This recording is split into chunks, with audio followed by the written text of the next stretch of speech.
लोग आज यहाँ जो पधारे हैं वो भाग्यवान ही है। मैं जो कल का भाग्य है वो आज भी मैं एक्सटेंड कर रहा हूँ, क्योंकि आज तो अगर आप बाहर जाके देखते हैं तो आपको पता चलेगा कितना श्रद्धावान लोग आज पधारे हैं यहाँ। मुझे लगता है आज करोड़ों लोग यहाँ हैं। मैं रात को 1:30 बजे जब बाहर हम गए थे तो हमने देखा पैर रखने के लिए जगह नहीं था, और सुबह जब 6 बजे गए वैसे ही था, एक आदमी भी हिला नहीं था वहां से।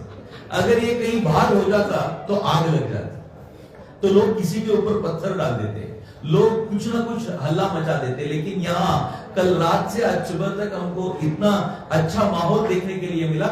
लोग हिले नहीं, एक कदम आगे नहीं चले, फिर भी दंगा फसाद नहीं हुआ, क्योंकि वो जानते थे उनको एक ही काम है, जाना है और गंगा में और त्रिवेणी संगम में डुबकी लगाना है और फिर वापस चले जाना है, और कुछ काम नहीं है, सिर्फ इतना ही, इसी के लिए आए। तो ये कुंभ जो है वो श्रद्धा का मेला ही है, कुंभ स्नान का मेला नहीं है, श्रद्धा का मेला है। अगर हम बाहर जाके देखते हैं तो बहुत लोग आते हैं, गांव से, दूर दराजों से लोग आ रहे हैं और उनके सर के ऊपर बड़े बड़े बोरी लेके आ रहे हैं। तो कई बार हमको भी लगता था कि किसी के बोरी हम उठा के वहां तक पहुंचा दे, लेकिन कितने लोगों को उठाए, कितने लोगों का बोरी उठाए, कितने लोग गांव से लेके आ रहे हैं। और 1-2-3 चित्र भी मेरे दोस्त लेके आए, तो वो दिखाने लगे मुझे कि अगर कोई एक छूट गया तो वापस नहीं मिलेगा, और 12 साल के बाद या 24 इयर्स के बाद यहाँ आएगा तो देखने के लिए मिलेगा 24 ईयर के बाद जो 2 लोग मिल रहे हैं, ऐसे हो सकता है वहां। तो ऐसे बहुत घटना हो सकती है। लेकिन इसीलिए लोग क्या करते हैं, अपने सैरी को एक बड़ा सैरी पकड़ लेते, एक के सैरी और एक पकड़ के ऐसे जाते हैं ताकि कहीं कोई मिस हो न जाए। तो ऐसे श्रद्धा से यहाँ लोग आते हैं, बहुत प्यार से यहाँ आके जाते हैं। तो मेरे मन में और एक प्रश्न है, जो भी स्नान करता है उसका पाप मिट जाता है क्या? आज बहुत लोग ऐसे लोग आते हैं, हाथ में एक कैमरा पकड़ते हैं, कैमरा पकड़ने के बाद वो बोलते हैं मैं अब स्नान करने जा रहा हूं, देखो देखो, सबको दिखाने के लिए। आजकल लोग ऐसे हैं जो भी देखते हैं अपने मन के अंदर, हृदय के अंदर नहीं रखते, दूसरों को दिखाने का दर्द बहुत है, बहुत उनमें इतना दर्द है कि वो दूसरों को पहले दिखाए, इंस्टाग्राम में पहले डाले, फेसबुक में पहले डाले। नागा साधु को देखा और नागा साधु के साथ एक सेल्फी खींचा और उसको फेसबुक में डाले, और देखते रहे बीच में, स्नान बाद में, लेकिन पहले देखिए कितना लाइक आया है, कितने लोगों ने कमेंट किया है। इसके लिए स्नान नहीं होता है, स्नान तो श्रद्धालुओं के लिए होता है। तो इसीलिए एक शिव की कथा मैं भी आपके लिए थोड़ा ऐड कर देता हूं। एक शिव की कथा मुझे एक स्वामी जी ने बताया। तो रामकृष्ण आश्रम के एक संत थे, वो पिछले मुझे लगता है 25 साल पहले ऐसे ही एक कुंभ में आए, स्नान करने गए, और वो देखे इतने लोग हैं यहाँ स्नान करने से पाप कैसे मिटेगा। यहाँ बहुत सारे ऐसे लोग भी नहाते जो पिछले 10-15 साल से स्नान भी नहीं किए होंगे, वैसे भी लोग यहाँ नहाते हैं। तो इसमें नहाने से पाप कैसे मिटेगा? तो उनके मन में थोड़ा अश्रद्धा जगी, तो उन्होंने स्नान किया, फिर भी स्नान किया, लेकिन अश्रद्धा तो थी, तो वो ऐसे ही चले गए। तो जाने के बाद कानपुर में एक आश्रम में वो रुके, वहां बहुत लोग थे, बहुत भीड़ था आश्रम में, क्योंकि सब लोग यहाँ आए थे, तो इसलिए वो सब लोग जाके वहां आश्रम में रुके थे। तो उनको रुकने के लिए एक लाइब्रेरी में जगह दिया गया। तो वो लाइब्रेरी में वैसे सोने गए थे, सोने वाले ही थे, तो वहां एक किताब उन्होंने निकाला, स्वामी विवेकानंद जी ने एडिट किया हुआ एक किताब उनको मिला। तो उसमें एक स्टोरी लिखा था और कुंभ के ऊपर ही था। एक बार सती पार्वती देवी महाशिव से उन्होंने पूछा, सब लोग जो गंगा में नहाते हैं क्या उनका पाप परिहार हो जाता है? तो शिव ने कहा ऐसा तो नहीं होता है, तो किसका पाप परिहार होता है? तो तब शिव जी ने कहा आओ मैं दिखाता हूं। तो शिव जी एक रोगी बनके यहां कुंभ में आए, और माता पार्वती उनके पैरों पर शिव जी लेटे हुए थे। तो जो लोग सब लोग आते थे तो पूछते थे ये ऐसे क्यों लेटे? तो माता पार्वती भेष बदलकर जो वहां बैठी थी, वो कहती थी इनको बहुत दर्दनाक एक रोग है, उनको एक पीड़ा है, इनको अगर यहां नहाने से ये सब दूर हो जाता है, लेकिन कौन नहा सकता है? कौन इनको लेके जाके वहां नहा सकता है? कोई भी लेके जा सकता है, लेकिन जो भी इनको जाके गंगा में डुबकी लगाएगा, इनका जो भी पाप है उनको लगेगा और ये पाप मुक्त हो जाएंगे। अब करोगे क्या? सब लोग भाग के आते थे, इसको सुनने के बाद भाग के जाते थे। तो कौन पाप लेना चाहता है? पुण्य तो सब लेने चाहते हैं हम लोग, पाप कौन लेना चाहता है? तो सब लोग भाग के जाते थे। एक ऐसा आदमी आया जो सबके दृष्टि से बहुत पापी था, वो डाकू था, उसने बहुत चोरी की थी। वो भागते हुए आया, वो डुबकी लगाने के लिए जा रहा था, तो यहां देखा कोई एक लड़की, कोई एक माताजी वहां बैठी है, उसके ऊपर उसका पति सोया हुआ है। तो उसने पूछा क्या हुआ, क्या समस्या है? तो बोला ये तो बहुत पापी था, तो अब ऐसे रोग इसको आया है, तो अगर इसको कोई नहाने के लिए ले जाएगा तो इनका पाप उनको लगेगा और ये पाप मुक्त हो जाएगा। तो तुम करोगे? उसने कहा इतना ही है ना, चलो मैं लेके जाता हूं। वो लेके गया और वो महाशिव जो भेष बदल कर वहां थे उनको नहाया और लेके आके छोड़ा। और वो पूछने लगी अब तुम्हारा क्या होगा? तो वो कहने लगा अब तो मैं डुबकी लगाऊंगा, मुझे पाप लगा है ना, मुझे पता है जो गंगा में डुबकी लगाएगा उसका पाप मिट जाएगा। जितना भी पाप मुझे है अब मैं जाके वहां नहाऊंगा और मेरा पाप मिट जाएगा, इतना तो मुझे श्रद्धा है। तो वो जाके डुबकी लगाया। तो शिव जी जब बताने लगे ये लोग सब जो नहाए उनका किसी का पाप नहीं मिटेगा, और जो श्रद्धा से नहाया है ना सिर्फ उसी का ही पाप मिटेगा। तो कल हम नहाने जब जाएंगे कुछ और चिंता मत करो।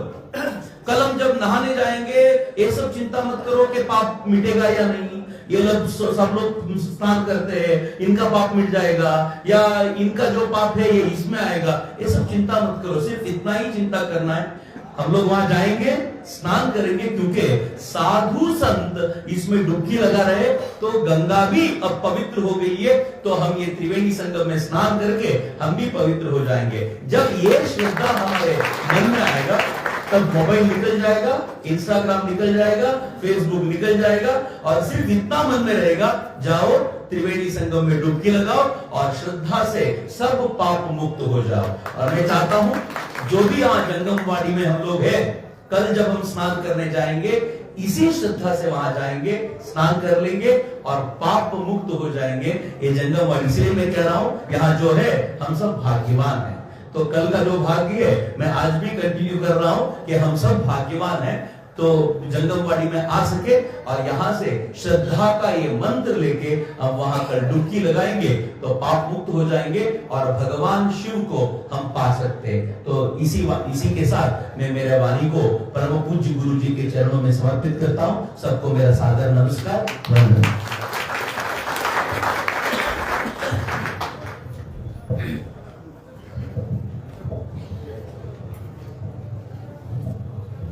विश्वेश्वरलिंगसंभूतं विश्वविद्याविभोधकं विश्ववन्द्यं सदा वन्दे विश्वाराध्यं जगद्गुरुम्।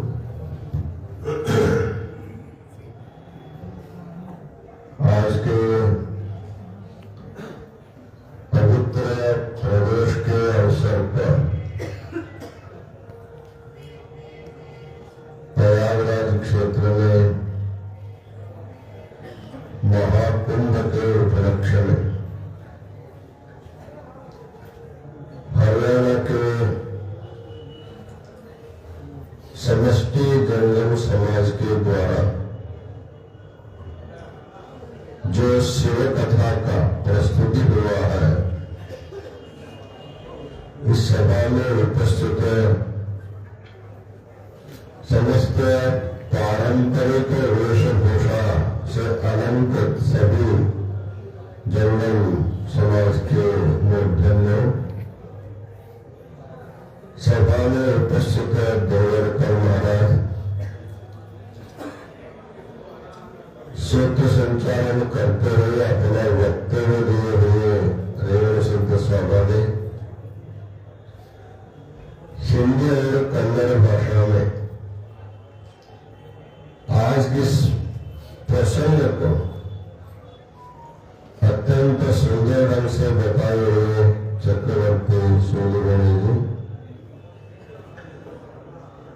इस कथा का श्रद्धा से आयोजन किए हुए राजीव गोस्वामी और समस्त गोस्वामी परिवार, हमारे देश के विभिन्न प्रांतों से आए हुए समस्त सद्भक्तगण और माताओं, समय अधिक हुआ है, सबका लक्ष्य प्रसाद की तरफ है। बहुत से लोग उसके लिए तैयार होकर खड़े हैं, हम उनको रोक करके यहाँ आए। प्रसाद तो मिलता ही है, लेकिन आज शिव कथा के बाद जो प्रसाद होगा, एक अभूतपूर्व शिव प्रसाद आप लोगों को मिलने वाला है। प्रसाद का अर्थ होता है जिससे मन की प्रसन्नता हो, प्रसादस्तु प्रसन्नता। हमारे हरियाणा के बहुत सारे जंगल प्रतिवर्ष कुंभ में यहाँ पर आते हैं। पूरे दशहरा में सन्यासियों के आश्रम में जाकर शिव कथा करते हैं। चक्रवर्ती जी ने बताया, इस पवित्र कुंभ में जो अमृत स्नान करने का जो पहला मान होता है तो इन जंगलों को होता है, क्योंकि जंगल साक्षात शिव का स्वरूप माना जाता है। जो भूलोक में जन्म लेकर के भगवान शिव को अपने आत्मा रूप के मानते हुए समस्त प्रपंच में शिव ज्ञान देने वाले जंगल जो है साक्षात शिव के स्वरूप माने जाते हैं। इसलिए जितने भी दशहरा में संप्रदाय के अखाड़ा है, नागा साधुओं, नागा साधुओं के गुरु में जो जंगल है, इसी वजह से उनका मान सम्मान प्रत्येक कुंभ में उनको मिलता रहता है। उनके मुख से आप लोगों ने शिववाणी सुना है। पार्वती के अनेक अवतारों के बारे में उन्होंने आप लोगों को सुनाया, लेकिन उनकी भाषा हरियाणी होने के कारण बहुत लोगों को समझ में नहीं आता। फिर भी श्रुतम हरति पापानि, गंगा स्नान करने से जो पाप हरण होता है वो शिव कथा सुनने से भी पाप हरण हो जाता है। इसलिए गंगा तट पर बैठकर शिव कथा रूपी अमृत वर्षा आप लोगों ने सुना है। गंगा के बारे में एक सुभाषितकार कहता है,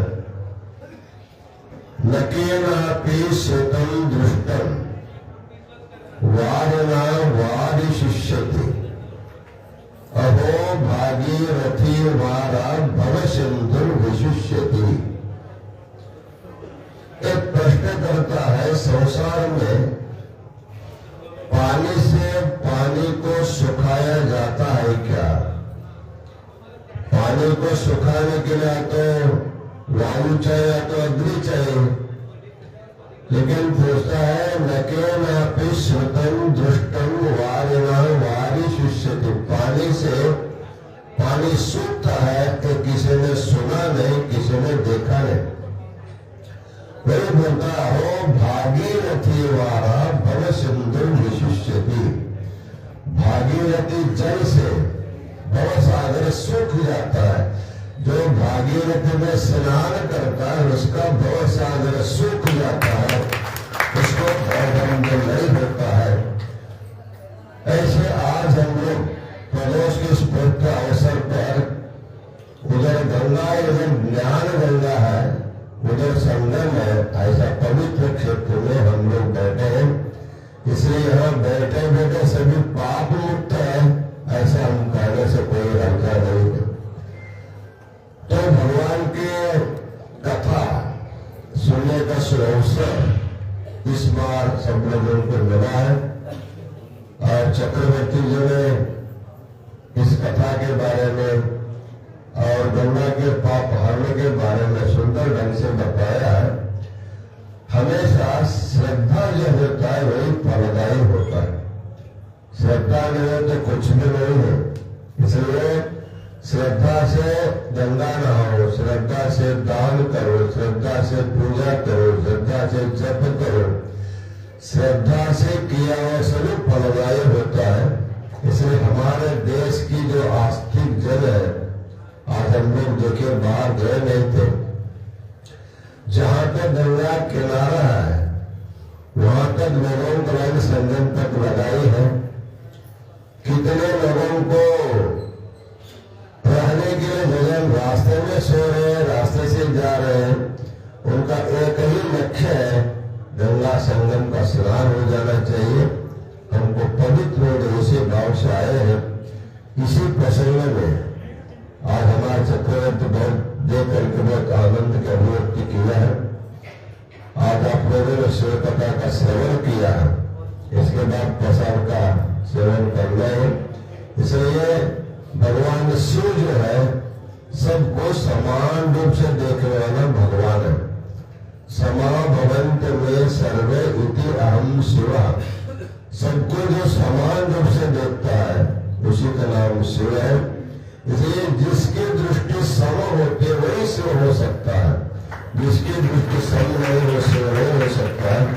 इसलिए शिव कथा सुन करके अपने विषम दृष्टि को मिटा करके हम भी जब समदृष्टि वाले होंगे तब खुद हम शिव स्वरूप हो जाएंगे।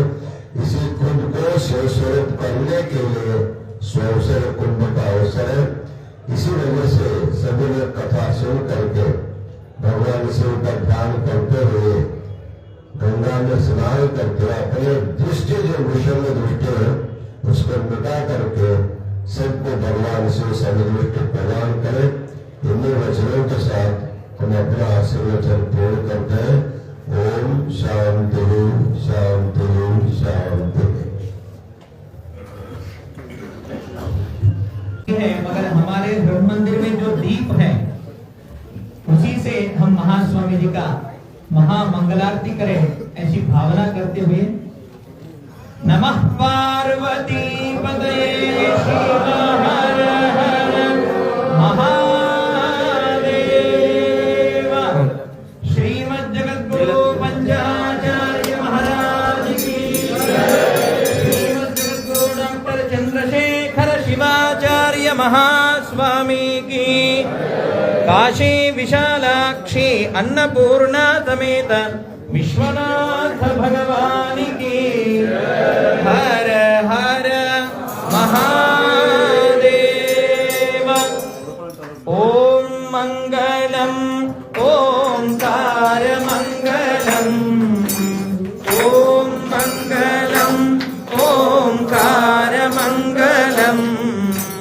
ओम नमः शिवाय मंगलम, ओम नमः शिवाय मंगलम। ना मंगलम नाकार मंगलम, ना मंगलम नाकार मंगलम।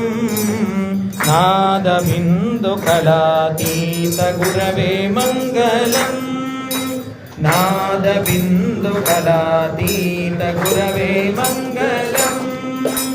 मा मंगलम माकार मंगलम, महादेवताने याद गुरवे मंगलम। मा मंगलम माकार मंगलम, महादेवताने याद गुरवे मंगलम। श्रीमंगलम श्रीकार मंगलम, सिद्ध बुद्धताने याद गुरवे मंगलम। श्रीमंगलम श्रीकार मंगलम, सिद्ध बुद्धताने याद गुरवे मंगलम।